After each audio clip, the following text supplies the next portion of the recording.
When you think of Barack Obama, you probably think of the 44th President of the United States. But what about the guy behind that public persona? Well, we're about to pull back the curtain on a side of him you've likely never seen before, and honestly, some of these stories are truly wild. So here's a weird one for you. What could a pet Abe, a couple of Grammy Awards, and a rejected model possibly have in common? Turns out they're all part of the completely unexpected life story of Barack Obama. And trust me, the answers are way more surprising than you're thinking. To really get who the man is, we've got to go back to the beginning. His early years were anything but typical. I mean, they took him all over the globe and through a bunch of adventures that absolutely shaped the leader he would one day become. What's so striking when you look at his journey is just the sheer variety of it all.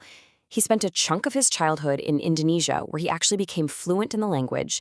Then, back in Hawaii, he was a legit varsity basketball player. And before he even thought about politics, he was working all these odd jobs, from a gift shop to a deli counter. Then, of course, came Harvard, where he attempted a very different kind of career move. But we'll get back to that one for sure. And yep, you heard that right. During his time in Indonesia, a young Barack Obama had a seriously unusual pet. We're not talking a dog or a cat here. He had a pet ape named Tata. It's just one of those little details that really paints a picture of a childhood that was anything but ordinary. Now, this is a perfect example of how his early passions stuck with him. In high school, his basketball teammates in Hawaii actually nicknamed him Barry Obama. So fast forward a few decades, and one of the first things he does as president, he has the White House tennis court converted into a full-on basketball court. You can tell the love for the game never, ever left him. All right, but it's not just the big life story stuff that's so interesting. It's the small things, the little humanizing quirks and daily habits that give us a real peek into the person behind the presidency. And often, they're not what you'd expect from his polished public image. Okay, so take his first job. He was a teenager working at a Baskin-Robbins. You'd think that would create a lifelong love for ice cream, right? Well, nope, apparently not.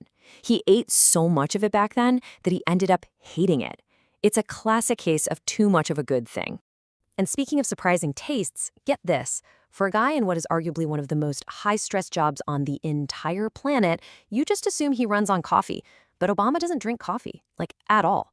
He reportedly prefers tea or sometimes just a walk to get his day started. $21. What do you think that could possibly be? For years, that was the price he paid for his weekly haircut. He was so loyal to his Chicago barber, a guy named Zarif, that the barber would actually fly to Washington, D.C. just to give him his regular trim for that same $21.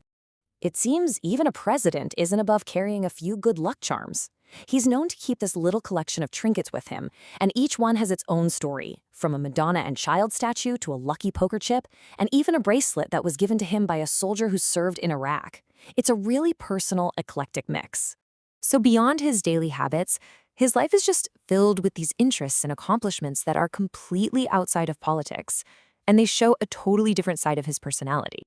Who would have guessed, right? The leader of the free world was a serious comic book nerd. It's reported he collected both Spider-Man and Conan the Barbarian comics. It's just a fun, super relatable detail that's a little hard to picture when you see him on the world stage. Now, this number might come as a bit of a surprise. Don't let his lean frame fool you. Obama is really serious about his fitness. Sources say he can bench press a pretty impressive 200 pounds. This number represents a very prestigious award, but it's probably not the one you're thinking of. No, it's not the Nobel Peace Prize, though he does have one of those. This is something else entirely. Believe it or not, he's a 2-time Grammy winner. He won for Best Spoken Word Album for narrating the audiobook versions of his best-selling memoirs, Dreams from My Father, and The Audacity of Hope. I mean, not many presidents can add that to the resume.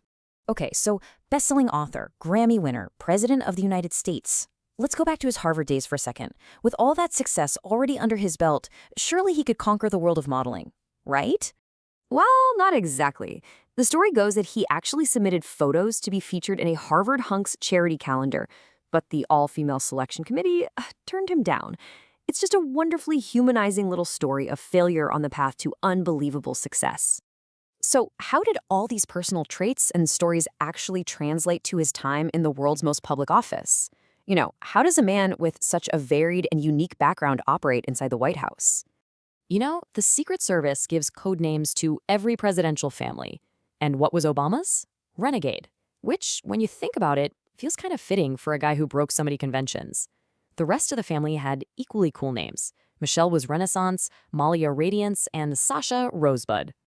And that renegade spirit really came through in his modern approach to communication. He completely changed the game by becoming the first sitting president to actually use social media, like Twitter, basically dragging the presidency into the digital age.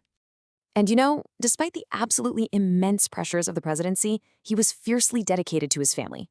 One of the most heartwarming examples of this is how he read every single Harry Potter book aloud with his oldest daughter, Malia. It's just a powerful example of how he made being a father a priority, no matter what else was going on. So when you pull all these different threads together, the picture you get is just so much more complex and interesting than a political title. This is a man who was a pet ape keeper, a two-time Grammy winner, a serious ice cream disliker, and yes, a rejected Harvard hunk. And all of this really leaves you with a final thought. If a person this public can have so many surprising stories hiding just beneath the surface, what hidden depths, strange hobbies, and unexpected triumphs do the people in our own lives hold? It's a powerful reminder to always look a little closer.